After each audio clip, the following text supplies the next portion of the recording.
ஒருவர் குளிப்பு கடமையான நிலையிலே தூங்கிவிட்டார். தூங்கிய நிலையில் அல்லாஹு தஆலா அவருடைய உயிரை கைப்பற்றி விட்டான் என்றால் அவருடைய நிலைமை என்ன? இதை பொறுத்தவரைக்கும் உண்மையில் உமர் ரலியல்லாஹு அன்ஹு அவர்கள் ஒரு சந்தர்ப்பத்தில் அல்லாஹ்வுடைய தூதரிடம் குளிப்பு கடமையான நிலையில் தூங்குதல் தொடர்பாக கேள்வி ஒன்று கேட்ட பொழுது அல்லாஹ்வுடைய தூதர் சொன்னார்கள், வுது செய்து விட்டு உறங்குங்கள் அப்படின்னு சொன்னாங்க.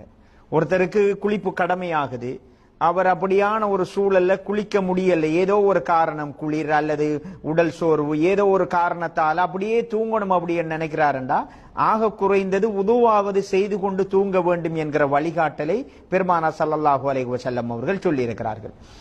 இப்படியான ஒரு சூழல்ல ஒருத்தர் அப்படியே குளிக்காமலே தூங்குறாரு, மௌத்தாகிட்டார் அப்படின்னு சொன்னால் முதலாவது ஒரு விஷயத்தை புரியணும். நாம ஒரு பெண் ஹைதுடைய நிலையிலே மரணிக்கிறார், ஒரு ஆண் குளிப்பு கடமையான நிலையிலே மரணிக்கிறார் என்று சொன்னால் அவர்களுடைய மரணம் மோசமான மரணம் என்ற அர்த்தம்